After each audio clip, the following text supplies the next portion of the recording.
नमस्ते। इस नए एक्सप्लेनर में आपका स्वागत है। अगर आप एविएशन मेंटेनेंस से जुड़े हैं तो आप जानते ही होंगे कि रिजिड ट्यूबिंग इंस्टॉलेशन कोई आम काम नहीं है।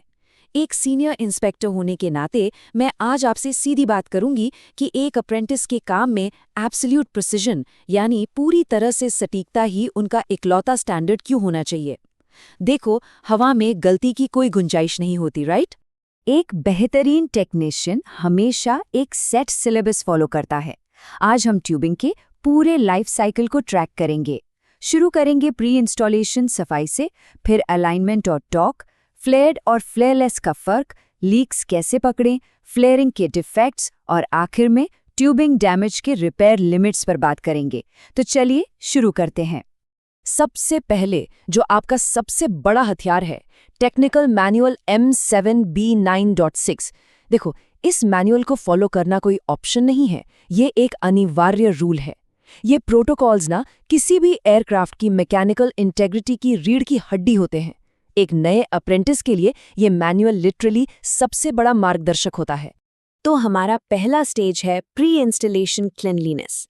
यकीन मानिए, एक इम्पेकेबल और लीक फ्री सील की नींव तभी रख दी जाती है जब आपने अपना रेंच उठाया भी नहीं होता। The pristine prep. इंस्टॉलेशन की शुरुआत इन 3 बेसिक स्टेप्स से होती है। स्टेप 1, सारे डेंट्स और स्क्रैचेस हटा दो। स्टेप 2, इंश्योर करो कि नट्स और स्लीव्स बिल्कुल परफेक्टली स्नगली फिट हैं।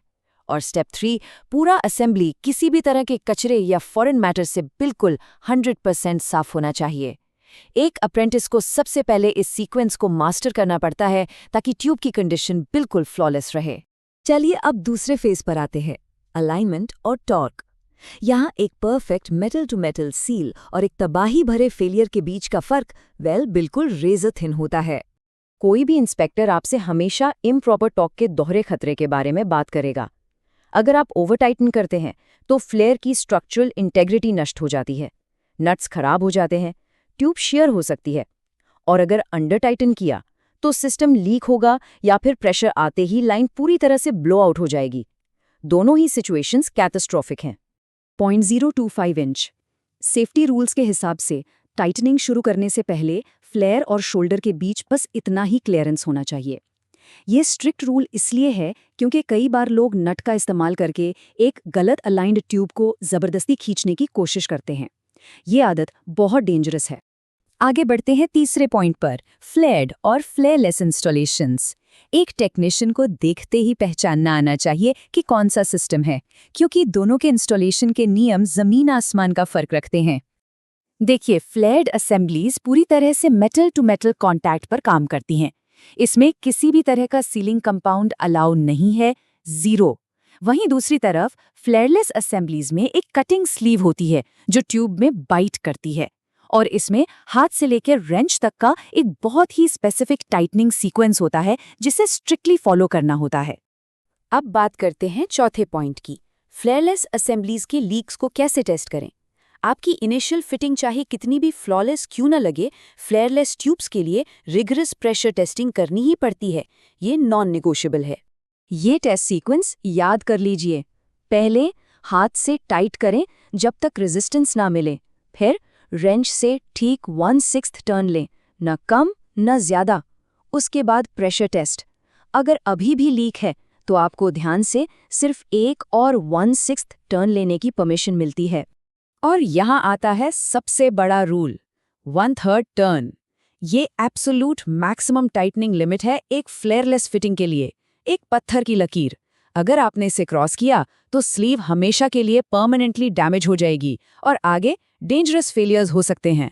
तो आप पूछेंगे, अगर 1/3 लिमिट के बाद भी लीक है तो क्या करें? सिंपल, वहां रुक जाएं, असेंबली को पूरा बाहर निकालें और चेक करें क्या स्कोर्स या क्रैक्स हैं, क्या कोई कचरा अंदर फंसा है या ओवर टाइटनिंग से डैमेज हो गया है। बिना इस चेक के आप आगे नहीं बढ़ सकते। 5वें सेक्शन पर चलते हैं, visualising common flaring defects, inspector की चेकलिस्ट। एक एक्सपीरियंस्ड इंस्पेक्टर किसी बॉस्ट फ्लेयर इंस्टॉलेशन को दूर से ही देखकर पकड़ लेता है। एक अप्रेंटिस के तौर पर आपकी आंखें इन चीजों को पकड़ने के लिए ट्रेंड होनी चाहिए। ऐसे फ्लेयर्स जो नट थ्रेड्स के अंदर डिस्टॉर्ट हो गए हैं या स्प्लिट हो गए हैं, क्रैक्ड स्लीव्स जो हैवी वाइब्रेशन से टूट गई हों, फ्लेयर का शेप आउट ऑफ राउंड तो नहीं है, अंदर स्क्रैचेस या ब्रोकन थ्रेड्स तो नहीं है। अगर ऐसा कुछ भी दिखे तो तुरंत रुक जाएं। और अब हमारा आखिरी पॉइंट, ट्यूबिंग डैमेज और रिपेयर लिमिट्स। कब एक रिपेयर लीगल और सेफ है और कब आपको सिंपली पार्ट रिप्लेस करना पड़ेगा, ये जानना लाइफ सेविंग है। इस नंबर को हमेशा ध्यान रखें, 10%।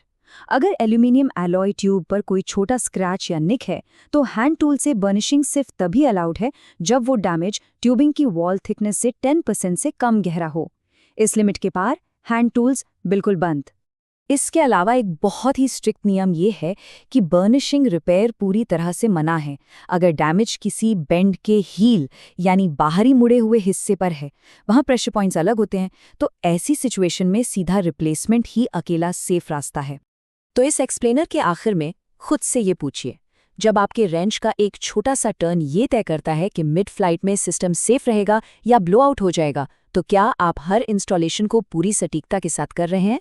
एविएशन में ऑलमोस्ट करेक्ट जैसी कोई चीज़ नहीं होती। उम्मीद है इस ट्रेनिंग एक्सप्लेनर से आपको उन प्रोटोकॉल्स की अहमियत समझ आई होगी जो प्लेन्स को आसमान में सेफ रखते हैं।